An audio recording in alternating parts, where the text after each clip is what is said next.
Two men, 40-something years of football between them, one World Cup trophy each, and for the first time in history, they're both at the same World Cup, at the same time, both over 37, both knowing, deep down, this is it. No next tournament. No, we'll get them in 4 years. This is the last dance. So here's the question everyone is afraid to ask. Who actually needs this more? Stick around, because the answer might surprise you. Every 4 years, football loses its mind over Messi and Ronaldo. But this time is genuinely different. Both of them are playing in leagues that most people need Google Maps to find. Messi in MLS, Ronaldo in Saudi Arabia. The peak is behind them, and they know it. This isn't a rivalry anymore. This is a farewell tour, except both of them want to leave as the headliner, not the opening act. Here's where it gets interesting. Messi already won the World Cup. 2022, Qatar.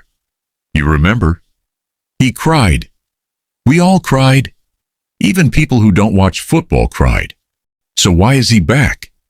Because Messi doesn't do things for trophies anymore. He does them for moments, and walking away on a second World Cup stage in front of the entire planet with one last masterclass, that's not ambition, that's art.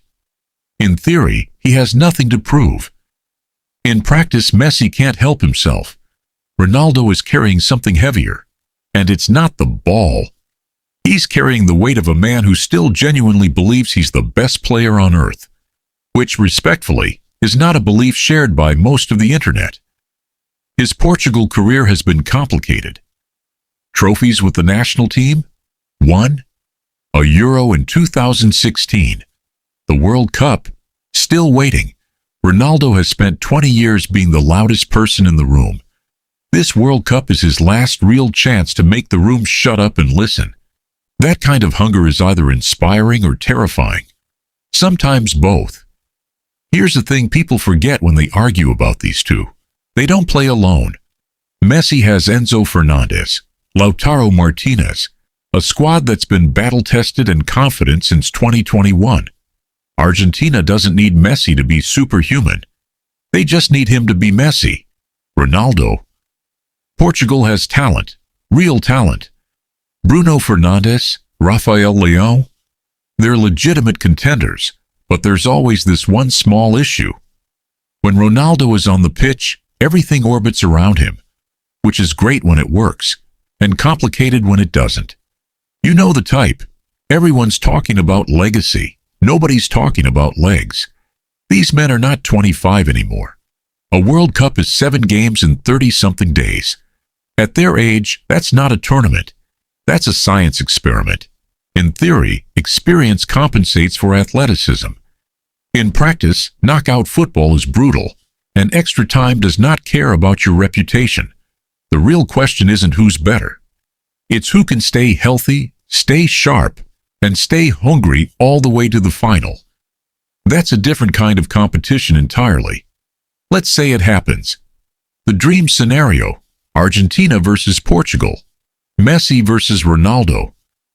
One last time, on the biggest stage football has. The entire world would stop. Every argument from the last 15 years would come down to 90 minutes, maybe 120. Maybe penalties, because of course it would go to penalties. This sounds simple. It isn't. Because in that moment, it wouldn't just be about who wins. It would be about how they win. Who shows up when it matters most? Who carries their team? Who makes the moment look easy when nothing about it is? That's what separates legends from great players. So, 2 men, one last World Cup.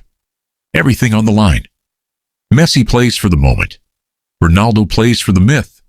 And honestly, football is lucky to have both of them. Even now, even at this stage, still competing, still pushing, still refusing to just go home and watch from the couch like the rest of us. Here's the thought I'll leave you with. When this tournament ends, one of them will walk away with a second World Cup. The other will walk away with one, or none. But both of them will walk away as 2 of the greatest to ever do it. The question isn't who wins the World Cup. The question is, who do you remember when the lights go off? If you actually enjoyed this breakdown, hit subscribe. We do this every week. Sports, stories, the moments that matter, broken down fast and without the fluff. You're already here. You might as well stay.